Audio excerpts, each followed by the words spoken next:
అర్జునుడు ఒక చిన్న ప్రశ్న అడుగుతారు.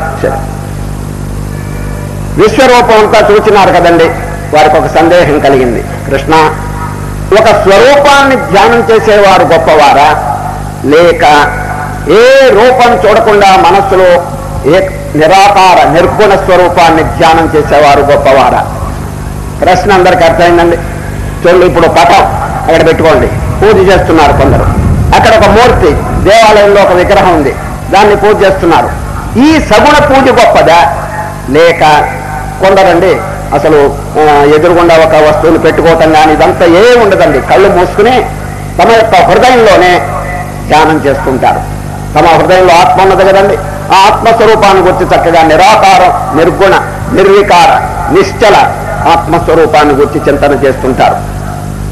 వీరిద్దరిలో ఎవరు గొప్పవారు? అదండి ప్రశ్న. అందరు ఇటు సాకారమును అర్చించేవారా, నిరాకారమును ధ్యానం చేసేవారా? రెండు తరగతులు వారు ఉన్నారు కదండి ప్రపంచంలో.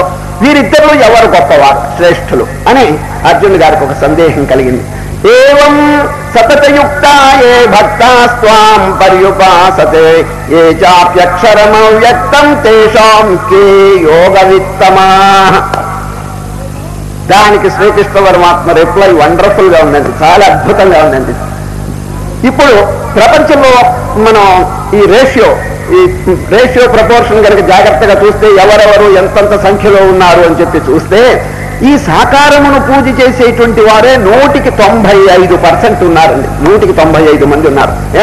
ఏ ఒక్క 5 మంది నిరాకారమును గురించి ధ్యానం చేసి ఎక్కడో ఏకాంతంలో ఆశ్రమాల్లో కూర్చుని, మఠాల్లో కూర్చుని ఆ నిర్వికల్పమైనటువంటి స్వరూపాన్ని ధ్యానం చేస్తున్నారు. 5% అంటే 95% ఈ సాకారమునే. చూడండి, ఎక్కడ చూసినా గుళ్ళు, గోపురాలు, తీర్థస్థానాలు, పూజలు, పునస్కారం ఇవన్నీ కూడా భాషల్లో జరిగిపోతున్నాయి.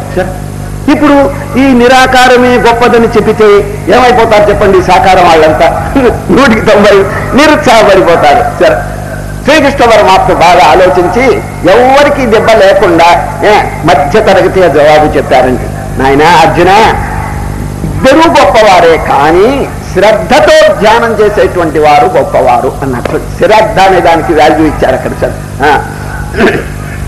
మయ్యావేశ్య మనో ఏ మాం నిత్యయుక్త ఉపాసతే శ్రద్ధయా పరయోపేతాస్తే మే యుక్తతమా మత. అర్థమైందండి? మళ్ళీ చెప్తున్నాను.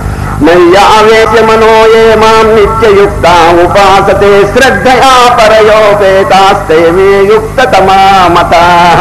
అర్జున, సాకారం అయితే నిరాకారం అయితే రెండు ఫలితాలు, ఒకే ఫలితాన్ని ముందు కలుగు చేస్తున్నాను. ఇప్పుడు సాకారం నిరాకారంలోకి తీసుకొస్తుంది, నిరాకారం నుంచి మోక్షం పొందుతాడు. సరే, కనుక సాకారం తక్కువ అని మనం ఎట్లా చెప్పగలం చెప్పండి? వారికి కూడా శ్రద్ధ, భక్తి ఇవన్నీ ఉంటే చక్కగా ఫలితాలు కలుగుతాయి అన్నది. ఏ నాటికైనా నిరాకారంలోకి వాడు తప్పకుండా ప్రవేశించి తీరతాడు. ఇప్పుడు ఎల్లప్పుడూ ఒక వ్యక్తి ఎలిమెంటరీ కోర్సులో ఉంటాడా చెప్పండి? నెమ్మదిగా హై స్కూల్ కోర్సులోకి వస్తాడు, దాంట్లోంచి కాలేజీ నుంచి గ్రాడ్యుయేట్ అవుతాడు. అదేవిధంగా ఈ ఆధ్యాత్మిక పాఠంలో కూడా ఈ సాకారం అనేది ఎలిమెంటరీ కోర్స్ అనుకోండి. దాన్ని నిరుత్సాహపరచకూడదండి. ఎందుకంటే అనేక మంది యొక్క స్వభావం సామాన్య స్థితిలో ఉన్నదండి, వారు అతీత స్థితికి పోలేదండి. అందుచేత వారికి అనుగుణ్యంగా మనం ఏం చెప్పాలంటే, శ్రద్ధతో నాయన అట్లాగే చేసుకో, అట్లాగే పూజ చేసుకో, ఆరాధన చేసుకో, తీర్థయాత్రలు చేసుకోండి, కానీ మీ జీవితం పవిత్రంగా ఉండేటట్టు చూడండి.